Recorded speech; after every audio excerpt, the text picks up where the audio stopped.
ओम नमः सिद्धेभ्य। नमो नमः सत्तुहितंकराय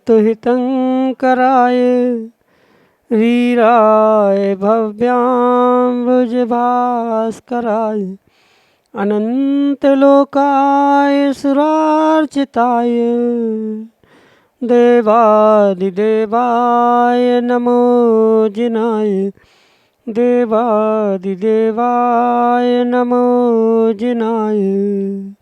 पंच परमेष्टि भगवान की, परम पूज्य आचार्य भगवंत गुरुवर विशुद्ध सागर जी मुनि महाराज की, परम पूज्य मुनि श्री सुप्रभ सागर जी महाराज की जय।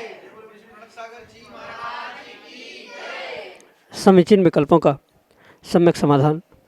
सम्यक ज्ञान की वह अनूठी विधा जिसके माध्यम से हम सभी प्रतिदिन अपने ही मन के अनेकानेक समीचीन विकल्पों का सम्यक रूप से समाधान आगम के परिप्रेक्ष्य में प्राप्त करके अपने मन को निर्विकल्प बनाने का पुरुषार्थ करते हैं, और वही मन की निर्विकल्पता आत्मा का वास्तविक सुख है।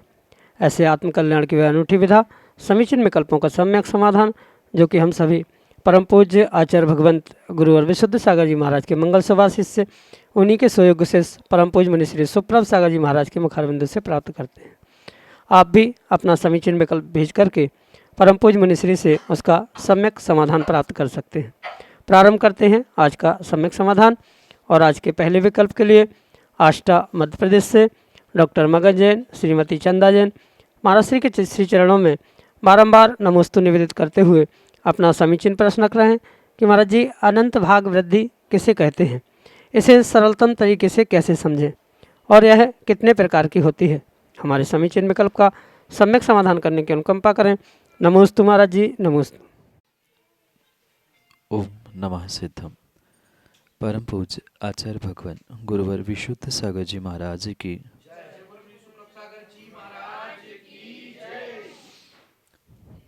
जो प्रत्येक द्रव्य में षट गुण हानि वृद्धि रूप परिणमन होता है, उस षट गुण हानि वृद्धि रूप परिणमन को समझते हुए ही आचार्य भगवंतों ने उस 6 प्रकार की हानि और 6 प्रकार की वृद्धि समझे, और उस हानि वृद्धि में ही ये अनंत भाग वृद्धि एक प्रकार की वृद्धि या परिणमन के रूप में स्वीकार किया जाता। जो प्रत्येक द्रव्य में सामान्यता से 8 गुण प्राप्त होते हैं, उनमें से अगुरुलोक गुण का परिणमन षट गुण हानि वृद्धि के रूप से यानी 12 प्रकार से समझा जाता है। 6 प्रकार से वृद्धि होना और 6 प्रकार से हानि होना, इसे षट गुण हानि और वृद्धि रूप 12 अवस्था के प्रकार से समझा जाता है। उनमें से एक अवस्था अनंत भाग वृद्धि, अनंत गुण वृद्धि के रूप में स्वीकार किए जाते। जैसे किसी द्रव्य, किसी वस्तु के जो गुणांश होते हैं, उन गुणों को अनंत भागित करते हुए, अनंत से भाग लगाते हुए उन भाग रूप से वृद्धि होना, ये अनंत भाग वृद्धि स्वीकार की जाती है। और जब वह गुण विशेष को अनंतता से गुणित करते हुए जब वृद्धि होती है, वह अनंत गुण वृद्धि के रूप में स्वीकार किया जाता है। वृद्धि का सीधा सा अर्थ है बढ़ना, हानि का अर्थ है कम होना। जो गुण के गुणांश अनंत रूप वृद्धि को प्राप्त होते हुए, मतलब भागित करते हुए बढ़ते हैं, वह अनंत भाग वृद्धि रूप, और गुणित करते हुए बढ़ते हैं, मतलब माना कि अगर हम बढ़ते समय अनंत गुण वृद्धि समझे तो 2, 4, 16 ये गुणित करते हुए जो बढ़ा जाता है, ये गुण वृद्धि के रूप में, और यहाँ दुगने रूप में हमने समझा था 2, 4, 16। ऐसे अनंत गुणा, एक से अनंत, अनंत से अनंतानंत, ऐसे गुणित होके बढ़ना, ये अनंत गुण वृद्धि है। और उसके उल्टे क्रम से बढ़ना, यानी माना कि 16 था तो 16 का 4, 4 का 2, ऐसे उल्टे क्रम से मतलब भागित होते हुए पर अनंत भागित होते हुए बढ़ना, ये अनंत भाग वृद्धि है। गुणित होते बढ़ना गुण वृद्धि है। इसके साथ और भी असंख्यात और संख्यात भाग वृद्धि, संख्यात असंख्यात गुण वृद्धि आदि करते हुए ये पूर्ण रूप से जो परिणमन प्रत्येक द्रव्य में अगुरुलघु गुण का स्वीकार किया जाता है, उसे ही ये परिणमन में से एक विशेष पर्याय कह दो या एक विशेष अवस्था अनंत भाग वृद्धि रूप स्वीकार की जा सकती है। क्योंकि आचार्यों ने इस गुण की विशेषता यही कही है कि इसे शब्दों के माध्यम से समझाया नहीं जा सकता, ये मात्र आगम प्रमाण से सिद्ध है। आज्ञा जिनेंद्र भगवान की ऐसी है, ये निर्णय करते हुए ही मात्र इसे समझा जा सकता है, फिर भी सरलतम तरीके से। यही आपके लिए सम्यक समाधान। श्रीमती इंदिरा जैन, अशोका गार्डन, भोपाल, मध्य प्रदेश से अगले समीचीन विकल्प के लिए। महाराज जी, मेरी शंका है कि जब राजा श्रेणिक ने तीर्थंकर प्रकृति का बंध कर लिया था, भावी तीर्थंकर थे, तो उनके द्वारा पाप कैसे हो सकता है, और मुनिराज के गले में सर्प डालकर 7वें नरक की आयु कैसे बन सकती है? नमोस्तु। जीव ने किस समय कैसा पुरुषार्थ किया है, उस पर उसके कर्माश्रव, कर्म की सत्ता, बंध आदि की व्यवस्था और साथ साथ उसके उदयावली को भी समझा जा सकता है।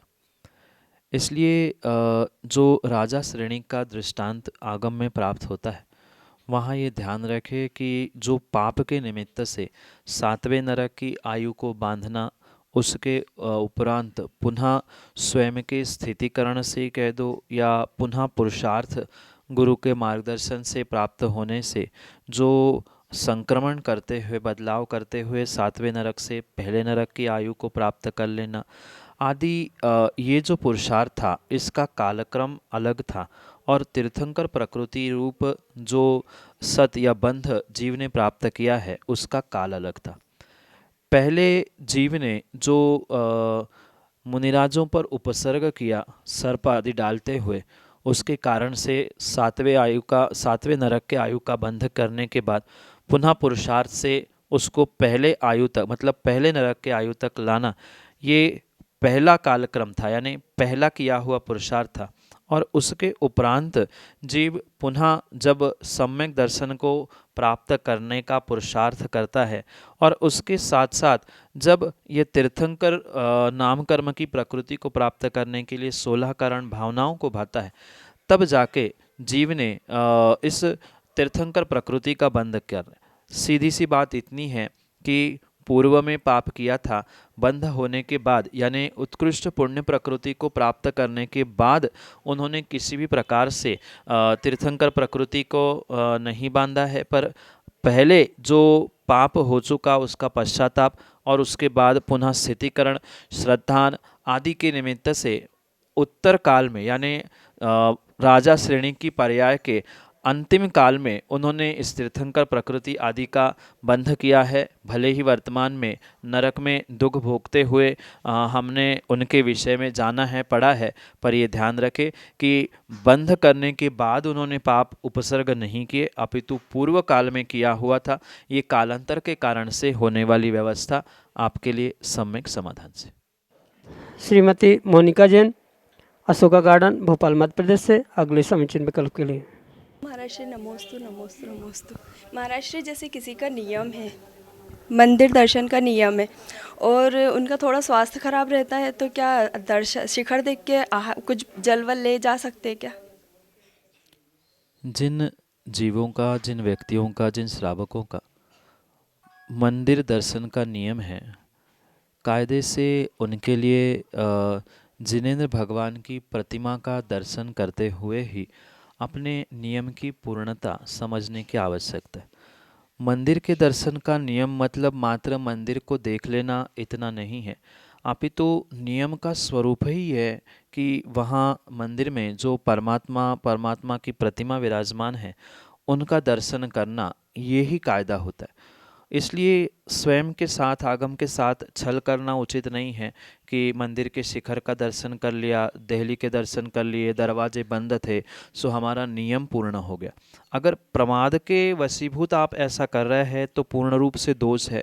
पर माना कि कुछ विषमता के कारण से, कुछ बहुत तीव्र शारीरिक विषमता है, मंदिर किन्हीं कारणों से पहुंच नहीं पा रहे, या जैसे बीच में कोरोना काल आया था, तो ऐसे समय पे जहां प्रभु के दर्शन होना संभव ही नहीं है, या शरीर से उठकर मंदिर तक, प्रभु तक पहुंचना संभव नहीं है, ऐसे समय में, ऐसे स्थिति में अगर शिखर के, मंदिर के, ध्वजा के, कलश के दर्शन किए हैं तो फिर भी चल सकता है, पर नियम पूर्ण नहीं हो सकता। जैसे आचार्यों ने ये कहा है कि उठते ही अगर संभव है तो जिनेंद्र भगवान के मंदिर के शिखर के दर्शन तो करने ही चाहिए। वह एक नवदेवता के अंतर्गत उसे स्वीकार किया है, पर इसका मतलब ये नहीं है कि मात्र शिखर के दर्शन करते हुए ही व्यक्ति अपने आप से छल करे कि मेरा तो दर्शन हो गया है।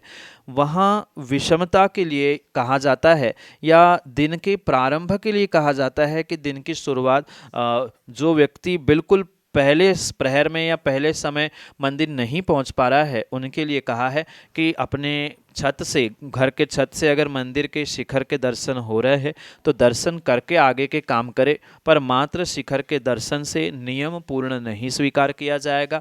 अति विषमता या बहुत कुछ विपरीतता सामने समझ में आ रही है तो शिखर के दर्शन करने से काम बन जाएगा, पर सामान्य दिनों में, सामान्य परिस्थिति में शिखर के दर्शन करते हुए मंदिर दर्शन का या प्रभु दर्शन का नियम संकल्प पूरा नहीं माना जाएगा। यही आपके लिए सम्यक समाधान। विकास जैन मोदी, सिलवानी, मध्य प्रदेश से अगले समीचीन विकल्प के लिए। परम सत्य गुरुदेव के चरणों में कोटिशा नमोस्तु। हे गुरुवर, जैन परंपरा के अनुसार क्या पूर्ण रूप से बाल कटवाना या मुंडन करवाना अशुभ माना जाता है या ये अशुभ है? नमोस्तु गुरुदेव। मुंडन कराना ये किसी भी प्रकार से अशुभ नहीं स्वीकार किया। भले ही अनेक परंपरा, अनेक दर्शन और अनेक धर्मों में इसकी व्यवस्था भिन्न भिन्न कही है। कहीं घर में किसी बुजुर्ग, पिताजी, ताऊजी या किसी की मृत्यु होने पर कई दर्शनों में मुंडन करते हुए देखने में आता है, पर ऐसा कहीं भी आगम प्रमाण हमारे जैन धर्म, जैन दर्शन में नहीं। ये पहली बात तो बहुत गौर से सभी जीवों को समझनी होगी कि जैसे ही बालक 8 वर्ष का होता है, 8 वर्ष के होने पर सबसे पहले उसका जो उपनीति, उपनयन संस्कार के रूप में सम्यक दर्शन प्रकट करने के लिए, श्रावक बनने के लिए जो संस्कार करने का व्याख्यान आगम ग्रंथों में, जैसे जिनसेन स्वामी ने आदि पुराण ग्रंथ में लिखा है, उस समय भी, और उस समय नहीं, अन्य भी समय, मतलब जब बालक पहली बार उसका मुंडन होता है, वो भी पूर्ण रूप से शुभ माना जाता है। कहीं तीर्थ स्थानों पे, किसी विशिष्ट स्थानों पर पहुंचकर बालक का पहला मुंडन किया जाता है। 8वें साल में जो उपनयन, उपनीति संस्कार होते हैं, वहाँ भी उसका मुंडन किया जाता है। साथ में जब वह विद्या अर्जन करने के लिए, यानी कहीं गुरु के पास गुरुकुल में विद्या प्राप्त करने के लिए, सीखने के लिए, पढ़ाई करने के लिए जाता है, तब भी आचार्यों ने लिखा है कि पहले उसका मुंडन किया जाए, उस पे संस्कार किए जाए। अनेक सारी विधियां लिखी है, इसलिए लोगों के कहने में, भ्रांति में पड़कर ये विकल्प ना करे कि मुंडन करने से अशुभ ही होता है या कुछ अशुभ हुआ है तो ही मुंडन किया जाता है। क्योंकि आज कई बार ऐसा होता है कि कोई मुंडन करके आता है तो लोग आश्चर्यचकित होते हैं, क्या हुआ, तुम्हारे घर में कुछ हुआ क्या? ऐसा एक सहजता से इंटरप्रिटेशन बन जाता है। तो ऐसा किंचित भी नहीं है, अशुभ के लिए नहीं, अपितु अधिकांश रूप से शुभ कार्यों में ही ये मुंडन आदि की व्यवस्था हमारे जैन दर्शन में कही है। अन्य भी बहुत सारे ऐसे संस्कार कहे हैं जिनके साथ इस मुंडन का शुभ संकेत रूप प्रदर्शन प्राप्त होता है। और सर्वथा अगर मुंडन को ही अगर गलत या अशुभ स्वीकार किया जाएगा तो फिर निर्ग्रंथ मुनिराज भी केस लॉन्च करते हैं, तो वे भी बिल्कुल मुंडन के समान एक बाल भी सर पे नहीं बचता, तो फिर उनके लिए भी अशुभ होना चाहिए। तो ये व्यक्ति की अपनी अपनी मान्यताएं है, अपनी अपनी व्यक्तिगत सोच हो सकती है। आगम के परिप्रेक्ष्य में किसी भी प्रकार से मुंडन करना कोई पाप नहीं है, कोई दोष नहीं है। व्यक्ति की निजी अपनी व्यवस्था हो सकती है, जैसे संस्कारों के निमित्त से कहा। उसके अलावा भी सामान्य रूप से अगर कोई मुंडन कराना चाहता है तो उसमें कोई भी दोष नहीं है। बीच में भी अभी संस्तर आदि के निमित्त से बहुत सारों ने मुंडन करवाए थे, तो इसमें दोष नहीं है, पाप नहीं है। ये तो व्यक्तिगत व्यक्ति का अपना अपना विषय है, अपनी पसंद है। संस्कारों के और आगम के परिप्रेक्ष्य में भी और सामान्य व्यवहारिकता की अपेक्षा से भी इसमें कोई दोष नहीं है। यही आपके लिए सम्यक समाधान। रचना जैन, भोपाल मध्य प्रदेश से अगले समीचीन विकल्प के लिए। द्वय महाराज श्री के पावन चरणों में नमोस्तु नमोस्तु नमोस्तु। महाराज श्री, मेरी शंका यह है कि यदि किसी श्रावक ने बहुत सारे नियम लिए हों और उसमें से कुछ नियम भूल गए हों तो क्या करें? मतलब उनका नियम तोड़ने का भाव नहीं है और नियम तोड़ना नहीं चाहते हैं और नियम बहुत ज़्यादा हैं, तो फिर ऐसे में क्या करना चाहिए? दोष लगेगा कि नहीं? नमोस्तु महाराज। माँ, श्रावकों को उतने ही नियम लेने चाहिए जितने नियम उसे याद रहे, स्मृत रहे। अन्यथा कहीं न कहीं अगर बहुत सारे नियम लेने के बाद अगर वह विस्मृत हो रहा है, वह छूट रहे हैं, उस नियमों की संकल्पों की पूर्णता नहीं हो पा रही है, तो नियम टूटने का ही, नियम छूटने का ही उसे बहुत बड़ा दोष लग सकता है। क्योंकि विस्मृति एक अतिचार के रूप में आचार्य भगवंतों ने कही है। उतना ही कार्य करे, उतना ही नियम, उतना ही संकल्प, उतनी ही तपस्या करे जितनी उन व्रतों के प्रति, नियमों के प्रति या तपस्या के प्रति व्यक्ति की श्रद्धा बनाई रखे या उसमें और वृद्धि को प्राप्त हो। किसी भी प्रकार से अगर नियम व्रत विस्मृत हो रहे हैं तो ये कार्य उचित नहीं है। भले ही तोड़ने के भाव नहीं है, छोड़ने के भाव नहीं है, पर टूट तो रहा है, छूट तो रहा है, परिपालन नहीं हो रहा है, तो स्वाभाविक रूप से वह नियम टूटने का, छूटने का दोष तो लग ही रहा है। इसलिए ये कार्य अवश्य ध्यान में रखते हुए करें कि जो भी कार्य किया जा रहा है या जो नियम व्रत तप किए जा रहे हैं उतने ही करें जितने हम याद रख सकते हैं, जितने हम श्रद्धापूर्वक कर सकते हैं। अन्यथा उन व्रत नियम तप के प्राप्त करने के कारण से या बहुत सारे लिए है छूट जाने के कारण से किंचित भी जीव संक्लेशता को प्राप्त हो रहा है, तो ये संक्लेशता उसके लिए पुण्य से अधिक कई गुना पाप देने के लिए निमित्त बन सकती है। इसलिए 4 नियम कम सही, 4 तप कम सही, पर जितनी श्रद्धा और जितना हम स्मृति में रख सकते हैं, ध्यान में रख सकते हैं, उतने ही नियम, उतना ही तप करने की आवश्यकता है। अन्यथा पुण्य की जगह अगर पाप कमाया जा रहा है तो बहुत नियम या बहुत कुछ करने के लोभ में आप नियम से, कषायों से युक्त होते हुए पाप के ही भागी बन सकते हैं। भले ही तोड़ने के भाव हो अथवा ना हो, पर वह इनडायरेक्टली रूप से टूट ही रहे हैं, उसका परिपालन नहीं हो रहा है। उससे अच्छा है कम करो तो बहुत अच्छा है, जितना करो श्रद्धा से, विवेक से और पूर्णता से करने का प्रयास करें। यही आपके लिए सम्यक समाधान। श्रीमती पुष्पा जैन, भोपाल मध्य प्रदेश से अगले समीचीन विकल्प के लिए। विदेह क्षेत्र में 20 तीर्थंकर के हम व्रत कर रहे हैं महाराज जी, उसमें अयोध्या नगरी का वर्णन आया। क्या अयोध्या नगरी होती है? विदेह क्षेत्र में हमेशा ही 20 तीर्थंकर विद्यमान होते और उन 20 विद्यमान तीर्थंकरों का जन्म भी उन्हीं विदेह क्षेत्र के उन 32 नगरियों में ही कहीं न कहीं होता है।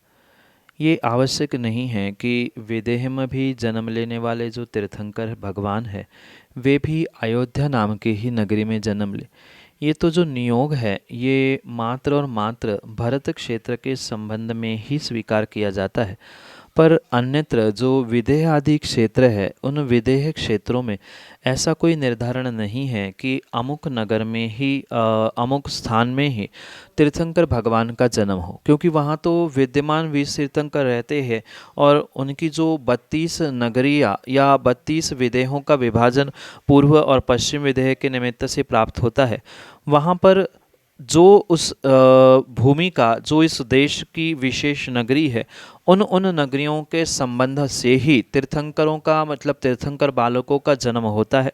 ऐसा किंचित भी बंधन नहीं है कि जहाँ जन्म हो रहा है उस नगर का नाम भी अयोध्या ही हो या कुछ निर्धारित हो। विदेह क्षेत्र का इतिहास क्योंकि पूर्ण रूप से लोप को प्राप्त हुआ है, यानी विदेह क्षेत्र का जो इतिहास था वो वर्तमान में मौजूद नहीं है, इसलिए पूर्ण रूप से कौन से तीर्थंकर की कहाँ कैसी भूमि है, कौन से नगर संबंधी यानी कौन से देश संबंधी कौन से नगर में तीर्थंकर का जन्म होता है, इसका स्पष्टीकरण करना उस कारण से संभव नहीं है क्योंकि वर्तमान में विदेह क्षेत्र आदि का कोई भी इतिहास हमारे आगम ग्रंथों में मौजूद नहीं है। बहुत सारा इतिहास, बहुत सारे आगम ग्रंथ जो नष्ट हो चुके, उसमें विदेह क्षेत्र के अधिकांश इतिहास नष्ट हो चुके हैं। इस कारण से आगम प्रमाण से उनके नाम कहना संभव नहीं है। पर यह सत्य है कि वहाँ मात्र अयोध्या ही नगरी नहीं है, वहाँ के देश, वहाँ की नगरियाँ भिन्न भिन्न हैं। उसका विभाजन, उसका विस्तार से कथन जब कभी हम केवली या अवधि मनपर्य ज्ञानी मिलेंगे या साक्षात बनेंगे तभी उसका उत्तर प्राप्त कर सकते हैं। यही आपके लिए सम्यक समझ। मैं प्रियंका जैन, अशोका गार्डन भोपाल से। द्वय मुनिराजों के चरणों में मेरा बारंबार नमोस्तु। गुरुदेव मेरी जिज्ञासा है कि जो असोला में आहार जानकर देता है और उसको क्या पाप लगेगा, और हमको ये पता है कि सामने वाला अशोला में है तो हमको उसका क्या पाप लगेगा। किसी मजबूरी के कारण हम सामने वाले से बोल नहीं पाते कि हम सामने वाला असोला में है, तो उसका हमको क्या पाप लगेगा। नमोस्तु भगवान। मुनिराज को पूर्ण रूप से शुद्धि में ही आहार देने की आवश्यकता है। भले ही जो नवदा भक्ति में मन शुद्धि, वचन शुद्धि और आहार जल शुद्ध, इतनी ही शुद्धि जीव बोलता है, पर वहाँ पूर्ण रूप से वस्त्रों की भी शुद्धि रखना परम आवश्यक ही नहीं अपितु अनिवार्य ही हुआ कर, क्योंकि बिना वस्त्रों की शुद्धि के शरीर की शुद्धि, भावों की शुद्धि नहीं हो सकती। आप स्वयं भी अनुभव कर सकते हैं। बाहर के अन्य कोई भी वस्त्र, पोशाक, जैसे पुरुष वर्ग शर्ट पैंट आदि भी पहन ले, कितनी ही 16 की करके पहन ले, पर वो शुद्धि नहीं हो सकती, वो भावों की विशुद्धि नहीं हो सकती जो धुले हुए सोले के धोती दुपट्टे में शुद्धि और विशुद्धि बन सकती। इसलिए भावों की शुद्धि के लिए, मन की शुद्धि के लिए, शरीर की शुद्धि के लिए और द्रव्य क्षेत्र आदि सभी की शुद्धि के लिए पूर्ण रूप से वस्त्रों की शुद्धि होना परम आवश्यक है। अशुद्धि में आहार देने से आचार्य भगवंतों ने आगम ग्रंथों में ये प्रमाणित किया है, जो तन की, मन की, भावों की, वस्त्रों की किसी भी प्रकार की अशुद्धि में अगर मुनिराजों को आहार देता है तो वह नियम से कुभोग भूमि में ही जन्म लेता है।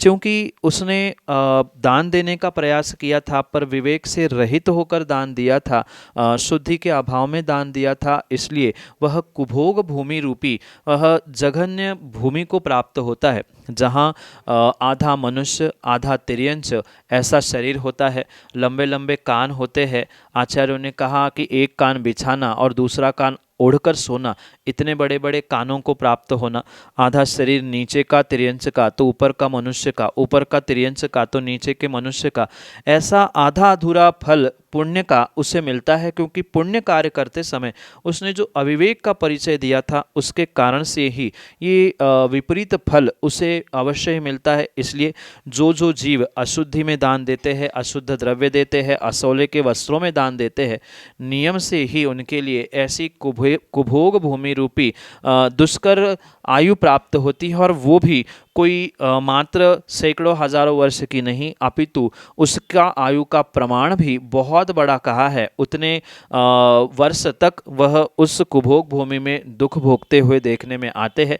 और ये भी ध्यान रखें, अगर किसी व्यक्ति को पता है सामने वाला व्यक्ति अशुद्धि में है, असोले में है, तो उसको संकेत करना ये आपका परम कर्तव्य था, उसको समझाना, उसको कार्य से अलग करना, क्योंकि जिसने देखा है उसकी कहीं ना कहीं उसके साथ अनुमोदना हुई। अगर नहीं कहा, नहीं समझाया तो आप चुप रहे, ठीक है क्या करना है, हमें नहीं देखना। या बहुत सारे जीव ऐसे होते हैं, आपने क्यों देखा, हमने तो देखा ही नहीं था, आप क्यों बता रहे हैं, हम नहीं मानने वाले। तो बहस करने वाले भी बहुत सारे हो सकते हैं, पर अपना काम हमें करना चाहिए कि हमने कह दिया अब भाई तुम जानो। कायदा तो यही है, अगर हमारा चौका है या हम वहाँ पर कुछ कर रहे हैं तो ऐसे लोगों को आने से मना कर देना, ये अपना काम है। क्योंकि एक का असोला, एक की अशुद्धि पूरे जितने भी दान देने वाले हैं सबके अशुद्धि के लिए निमित्त बन सकता है। और ये भी पक्का मानना, थोड़ी सी भी अशुद्धि होती है तो कहीं ना कहीं निर्ग्रंथ मुनिराजों के स्वास्थ्य पर, उनकी तपस्या पर, उनकी पूरे चर्या पर प्रभाव अवश्य ही पड़ता है। अक्सर जहाँ मुनिराजों की अंतराय घटित होते हुए देखने में आता है, या कहीं मुनिराजों में को विकल्प स्वास्वरूप भी होते हुए देखने में आता है, वहाँ परम सत्य समझे कि कहीं ना कहीं अशुद्धि का ही वहाँ पर पुरुषार्थ हुआ है, या अशुद्धि से ही कार्य हुआ है। चाहे वस्त्रों की अशुद्धि हो, शरीर के हो, भावों की हो या सामग्री की हो, जहाँ भी अशुद्धि होती है वहाँ नियम से ऐसे अतिचार या कहीं ना कहीं गड़बड़ होते हुए देखने में आता है। इसलिए अनुमोदना ना हो ऐसा ही कार्य स्वयं करे, और दूसरों को भी उपदेश देते हुए या कम से कम संकेत करते हुए ऐसे जीवों को अलग करने का प्रयास करे। यही आपके लिए सम्यक समाधान।